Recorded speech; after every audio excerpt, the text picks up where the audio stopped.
Olá, eu sou o professor de Física Raine Carvalho e nós estaremos vendo agora um pouco sobre a introdução à física. Bom, relacionado à introdução à física, a gente tem um pouco de contexto histórico, né? Trazendo lá desde o período antes de Cristo, onde as pessoas já começavam a observar o céu, então elas já faziam ciência. Só que de um tempo para frente, né, já nos tempos bem mais avançados, criou-se um método científico.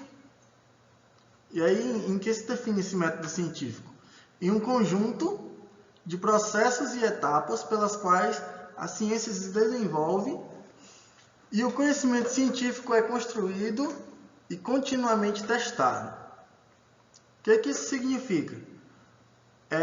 Que para que pudesse ser definida uma lei ou uma teoria, deveria ser seguido alguns passos, alguns processos devem ser seguidos para poder definir essas teorias ou leis, tá? Relacionado à nossa disciplina de física.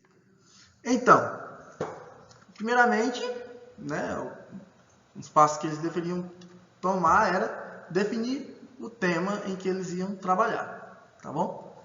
Definir um tema. Claro, óbvio, tudo que você vai fazer na vida, você tem que primeiro saber o que é que você vai fazer, certo? Então, né, ter um tema, saber o que é que vai estudar, o que é que vai pesquisar, o que é que vai formular, certo? Os problemas que podem ter, né, as variáveis que devem ser observadas, os problemas que ele pode obter durante o caminho de estudo e tudo mais, tá bom? O levantamento de informações sobre o fenômeno, absorver o que já tem de informação sobre o fenômeno para poder tirar certas conclusões, tá? Para poder fazer o próximo passo, que é a elaboração de hipóteses. Para poder realizar uma hipótese, né, tem que levantar as informações que já obtém sobre o assunto, tá bom? Realização de experimentos, testes, observações e medidas. Galera, essa parte de experimentos, ela é ralada.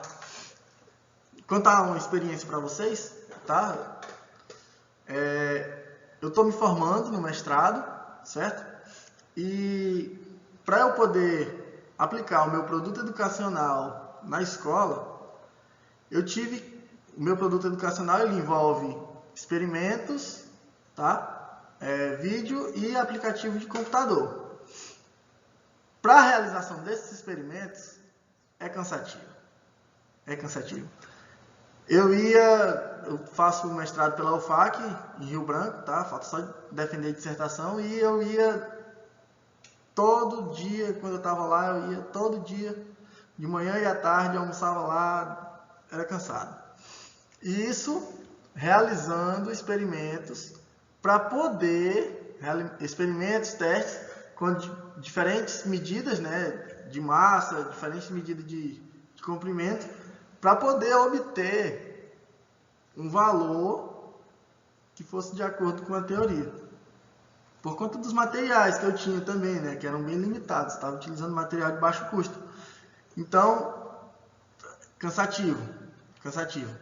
Mas é necessário a realização de diversos experimentos para poder ter diversas medidas e aí poder ter uma média entre essas medidas e assim formular a teoria ou uma lei, como diz aqui no final, né? Bom, análise dos resultados e comparação com as hipóteses estabelecidas. Bom, no meu exemplo, né, não é o caso de formular algo, mas é ciência. Então, os resultados que eu obtinha experimentalmente eram comparados com os resultados teóricos, tá? Porque eu já estava fazendo algo que já existe, tá? Algo que já existe, não o método de ensino, mas sim o fenômeno que eu estava trabalhando, que era a segunda lei de Newton. Se ele já existe, então eu estava só comprovando através de experimentos. E aí o que eu tinha que fazer? Analisar os resultados e comparar com a hipótese. Comparar com o cálculo teórico. Isso é bem necessário, tá? Sistematização e elaboração das condições pelas quais o experimento pode ser generalizado. as condições do ambiente em que o experimento ele pode ser executado, tá bom? Pode ser elaborado. E por fim, a construção de uma teoria ou lei, ou seja, são alguns processos que devem ser levados em conta, tá? Primeiramente, né, o cientista vai fazer o quê? Definir um tema, vai estudar sobre ele, né, elaborar, levantar informações sobre esse fenômeno, elaborar as hipóteses, realizar os experimentos, né, para poder comprovar aquela teoria ou lei, para poder mostrar que aquilo é válido, que aquilo tem uma veracidade, analisar os resultados, né, é onde ele vai perceber se isso realmente é válido ou se não faz sentido. Sistematização e elaboração das condições, né, observar as condições em que foram desenvolvidas e, por fim, construir uma teoria, tá bom? Ou seja, fazer uma análise de teoria com uma prática experimental que foi elaborada para poder desenvolver a teoria, tá bom? A teoria ou a lei. Então, são alguns processos que precisam ser seguidos.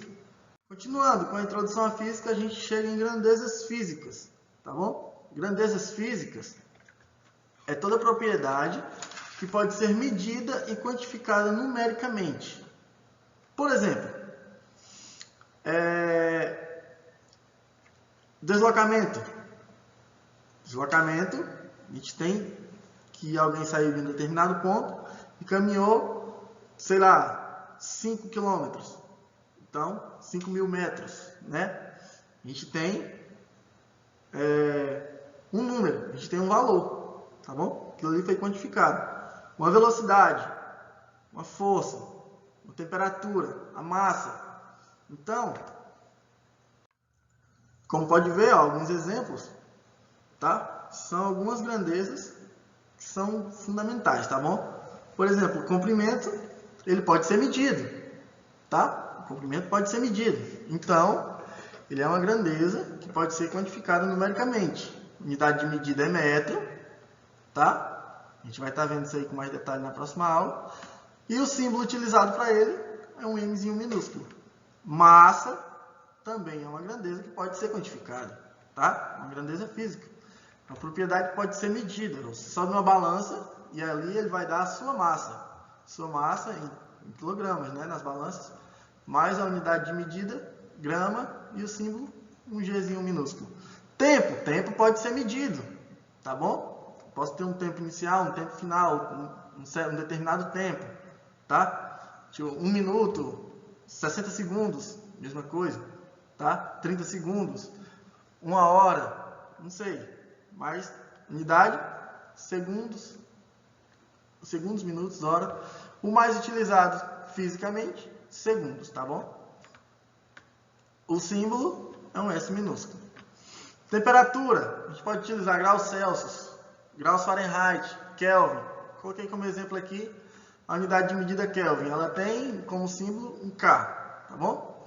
Então, esses aí são alguns exemplos, tá? De grandeza. Então, para encerrar, a gente tem inicialmente o método científico, que são meio que algum cronograma que deve ser seguido pelos cientistas para poder definir uma teoria ou uma lei, tá bom?